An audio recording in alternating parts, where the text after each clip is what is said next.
Bismillahir-Rahmanir-Rahim.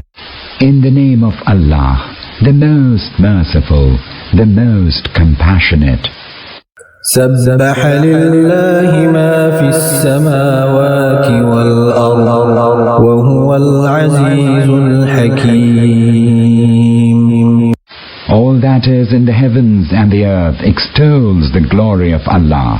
He is the most mighty, the most wise. له ملك السماوات والأرض يحيي ويميت وهو على كل شيء قدير. His is the dominion of the heavens and the earth. He gives life and causes death, and He has power over everything. هو الأول والآخر والظاهر والباطن وهو بكل شيء عليم. He is the first and the last, and the manifest and the hidden, and He has knowledge of everything.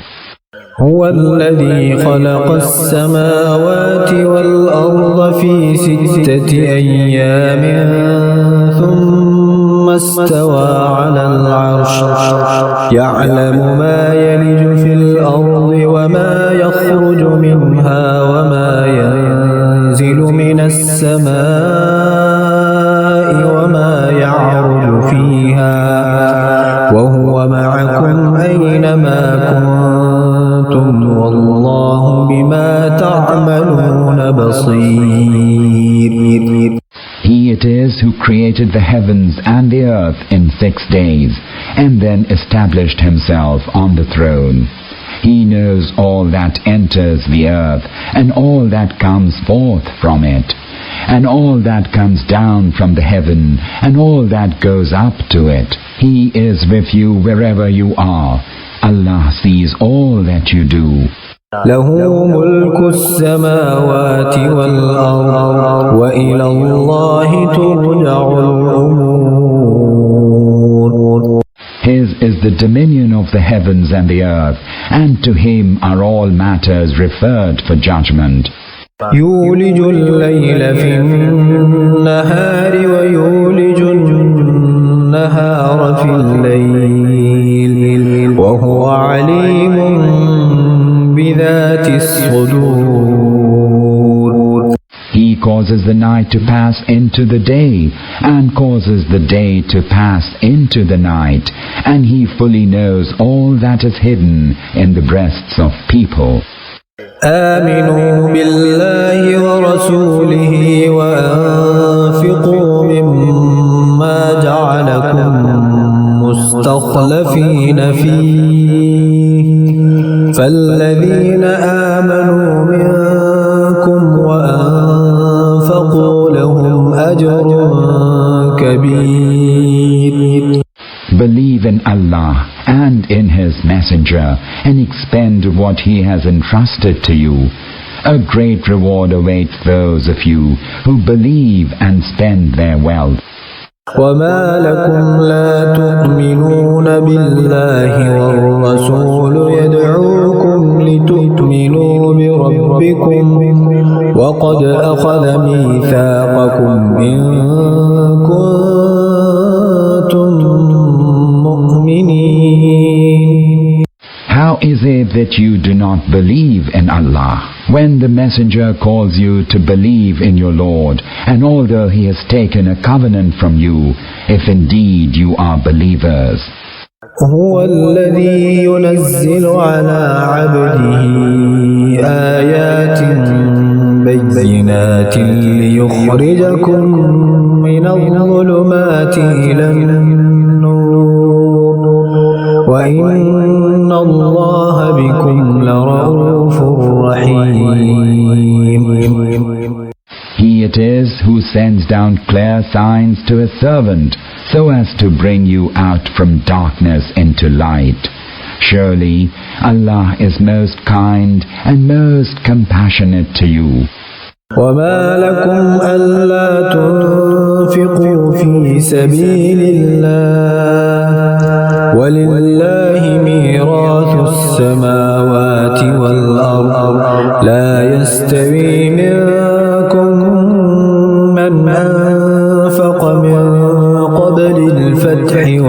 قاتل أولئك أعظم درجة من الذين أنفقوا من بعد وقاتلوا وكلا وعد الله الحسنى والله بما تعملون خبير.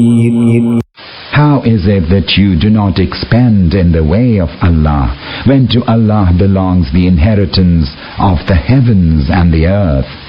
Those who spent their wealth and took part in fighting before the victory cannot be equated with those who spent their wealth and took part in fighting afterwards. They are higher in rank than those who spent and fought afterwards. But to each Allah has promised a good reward. Allah is well aware of all that you do. من ذا الذي يقرض الله قرضا حسنا فيضاعفه له وله أجر كريم. Who is it that will give Allah a beautiful loan, a loan that Allah will repay after increasing it many times and grant him a generous reward? يوم ترى المؤمنين والمؤمنات يسعى نورهم بين أيديهم وبأيمانهم بشراكم اليوم جنات تجري من تحتها الأنهار خالدين فيها ذلك هو الفوز العظيم. On that day you will see believing men and women that their light will be running before them, and on their right hands they will be told, "A good tiding to you today. There shall be gardens beneath which rivers flow. Therein they shall abide. That indeed is the great triumph." يوم يقول المنافقون والمنافقات للذين آمنوا انظرونا نقتبس من نوركم قيل ارجعوا وراءكم فالتمسوا نورا فاضرب بينهم بسور له باب باطنه فيه الرحمة وظاهره من قبله العذاب. On that day the hypocrites, both men and women, shall say to the believers, "Look at us, that we may extract some light from your light." They will be told, "Go back and seek light for yourselves elsewhere." Then a wall shall be erected between them with a door in it. On the inside of it there will be mercy, and on the outside of it there will be chastisement. ينادونهم ألم نكن معكم قالوا بلى ولكنكم فتنتم أنفسكم وتربصتم وارتبتم وغرتكم الأماني حتى جاء أمر الله وغركم بالله الغرور. The hypocrites will call out to the believers, "Were we not with you?" The believers will reply, "Yes, but you allowed yourselves to succumb to temptations, and you wavered, and you remained in doubt, and false expectations deluded you, until Allah's command came to pass, and the deluder deluded you concerning Allah." فاليوم لا يؤخذ منكم فدية ولا من الذين كفروا مأواكم النار هي مولاكم وبئس المصير. So no ransom shall be accepted from you today, nor from those who disbelieved. You are destined for the fire. That will be your guardian, and that indeed is a grievous destination. ألم يأن للذين آمنوا أن تخشع قلوبهم لذكر الله وما نزل من الحق ولا يكونوا كالذين أوتوا الكتاب من قبل فطال عليهم الأمد فقست قلوبهم وكثير منهم فاسقون. Is the time not come that the hearts of the believers should be humbled to Allah's remembrance and to the truth that He has revealed, and that they should not be like those who were vouchsafed the book and then a long time elapsed, so that their hearts were hardened? A great many of them are now evildoers. اعلموا أن الله يحيي الأرض بعد موتها قد بينا لكم الآيات لعلكم تعقلون. Know well that Allah revives the earth after it becomes lifeless.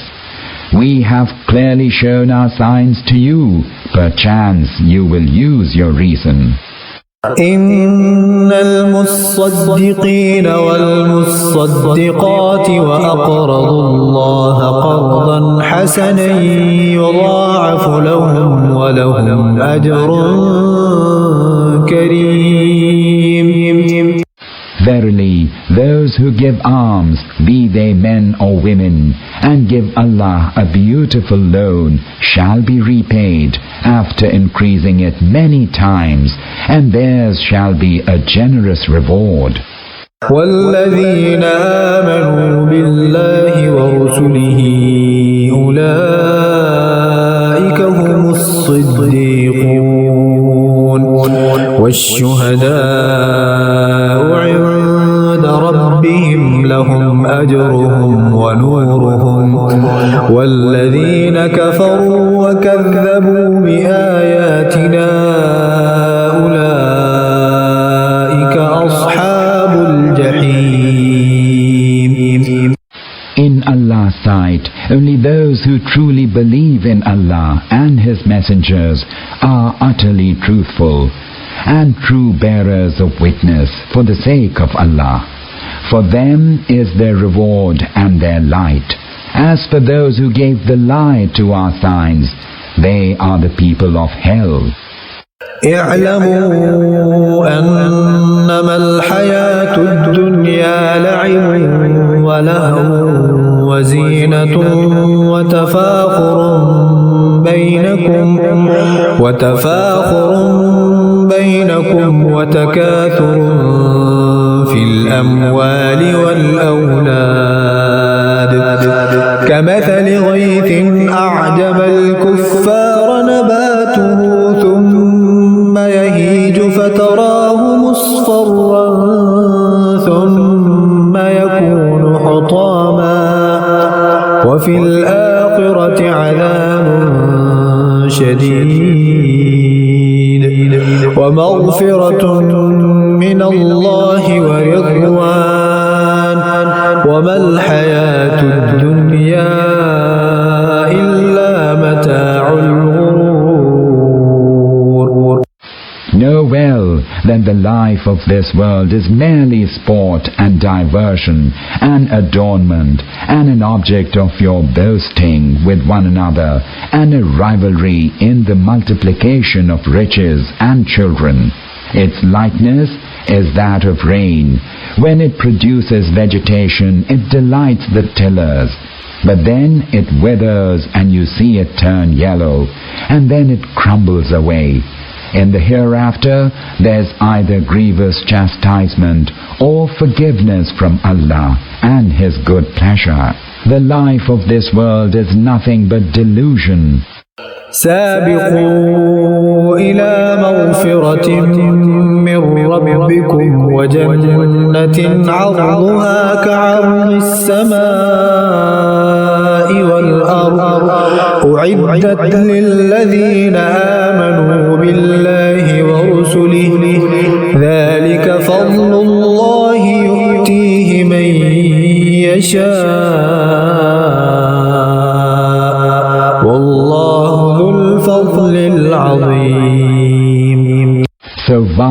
one another in seeking to attain your Lord's forgiveness, and a garden whose width is as the width of the heaven and the earth, one which has been prepared for those who believe in Allah and His messengers.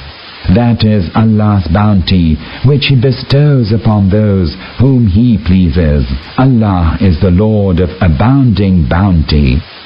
ما أصاب من مصيبة في الأرض ولا في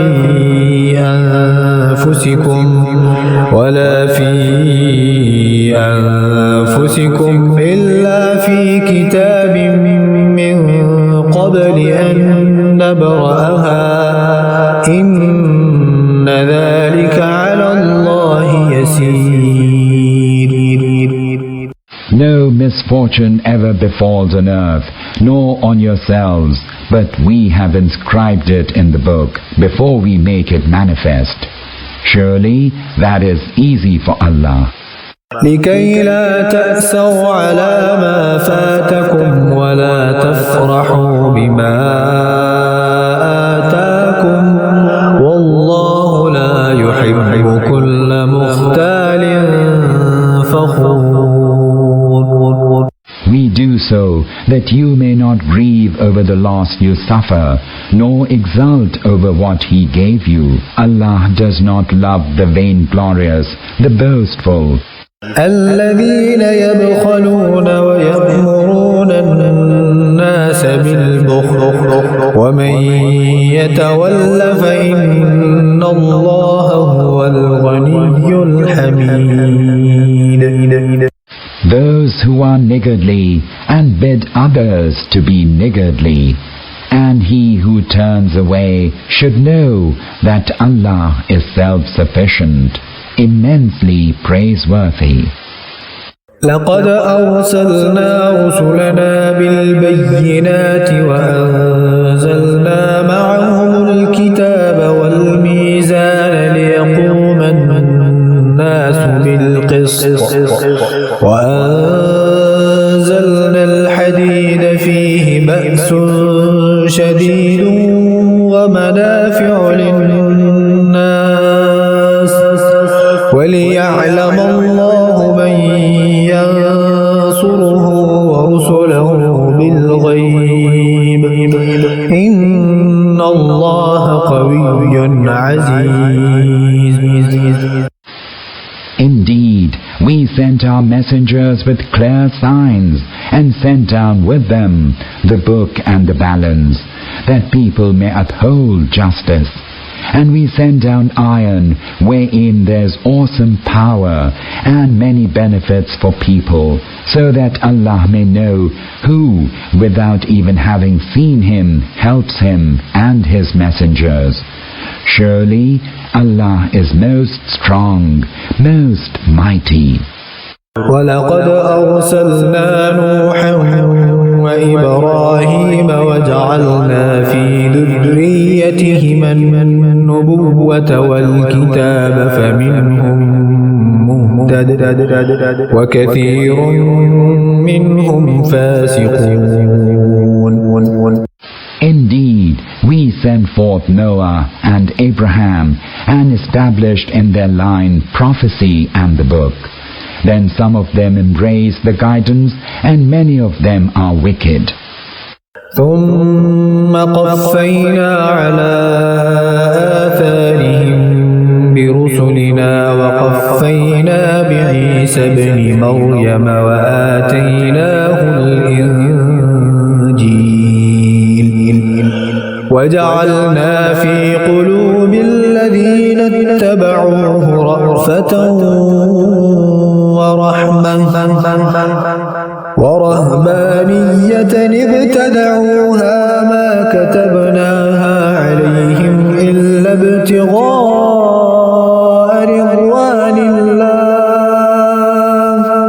فما رعوها حق رعايتها فآتينا الذين آمنوا منهم أجرهم وكثير منهم فاسقون. In In their wake we sent a succession of our messengers and raised Jesus, son of Mary, after all of them, and bestowed upon him the evangel, and we set tenderness and mercy in the hearts of those that followed him. As for monasticism, it is they who invented it. We did not prescribe it for them. They themselves invented it in pursuit of Allah's good pleasure, and then they did not observe it, as it ought to have been observed.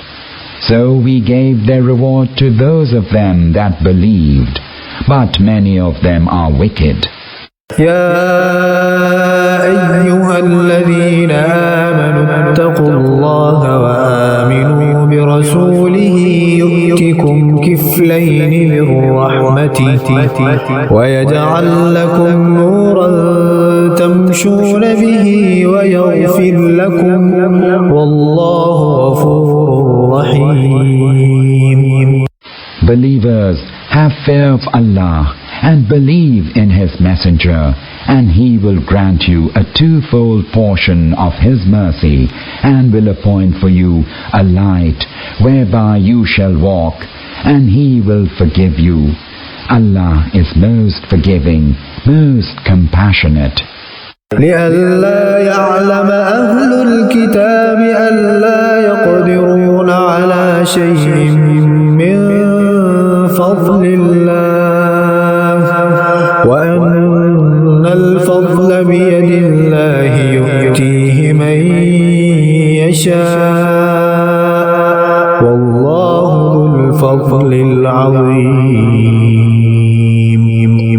You should do this so that the people of the book know that they have no control over Allah's bounty, and that all bounty is in Allah's hand. He bestows it on whomsoever He pleases.